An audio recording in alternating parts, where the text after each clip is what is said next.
नमस्कार साथियों, स्वागत है आप सभी का आपके अपने यूट्यूब चैनल पर। साथियों, आज की वीडियो में हम बात करेंगे पीएम पोषण योजना अंतर्गत जो कन्वर्जन कॉस्ट थी उसमें वृद्धि कर दी गई है, उसमें कितनी वृद्धि की गई है, क्या है और कब से लागू होगा, उसके बारे में एक आदेश जारी किया है। इस वीडियो में उसके बारे में बात करते हैं। प्रधानमंत्री पोषण शक्ति निर्माण पीएम पोषण योजना अंतर्गत सामग्री लागत में वृद्धि। पीएम पोषण योजना एक केंद्र प्रायोजित योजना है जिसके अंतर्गत 10.36 लाख सरकारी तथा सरकारी सहायता प्राप्त विद्यालयों में बाल वाटिका और कक्षा 1 से 8 तक अध्ययनरत 11.20 करोड़ विद्यार्थियों को सभी विद्यालयी दिनों में एक बार गर्म पका हुआ भोजन दिया जाता है। इस योजना का उद्देश्य पोषण सहायता प्रदान करना और विद्यालय में विद्यार्थियों की संख्या बढ़ाना है। पीएम पोषण योजना के अंतर्गत भोजन बनाने के लिए आवश्यक निम्नलिखित सामग्रियों की खरीद के लिए सामग्री लागत प्रदान की जाती है। नीचे सामग्री दी रखी है और उनकी क्या है, कितना मात्रा दी जाती है तो उसके बारे में। दालें बाल वाटिका और प्राथमिक विद्यालय के लिए 20 ग्राम, उच्च प्राथमिक विद्यालय के लिए 30 ग्राम। सब्जियां बाल वाटिका और प्राथमिक विद्यालय 1 से 5 तक के लिए 50 ग्राम और 6 से 8 के लिए 75 ग्राम। तेल 5 ग्राम बाल वाटिका और प्राथमिक में, उच्च प्राथमिक में 7.5 ग्राम प्रति बच्चे के हिसाब से।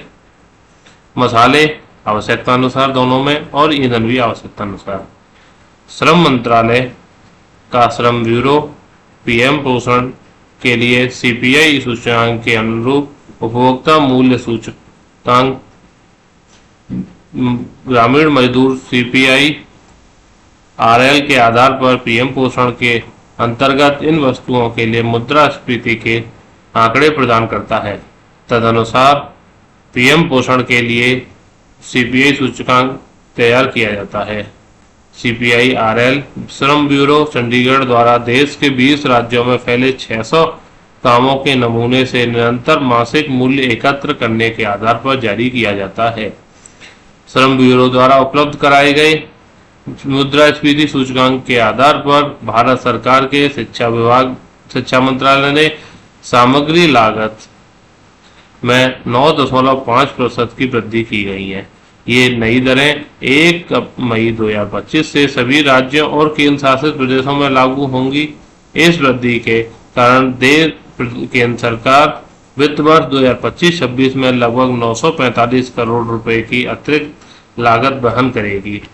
प्रति विद्यार्थी प्रतिदिन सामग्री लागत इस प्रकार है।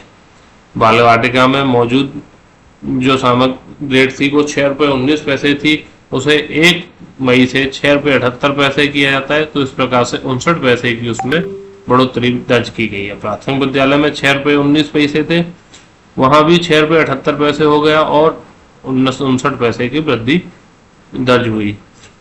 उच्च प्राथमिक विद्यालय में 9.29 रुपये की मौजूदा सामग्री लागत थी, इसे 1 मई 2025 से 10.17 रुपये कर दिया जाएगा। इस प्रकार प्रति विद्यार्थी 88 पैसे की वृद्धि दर्ज की गई है।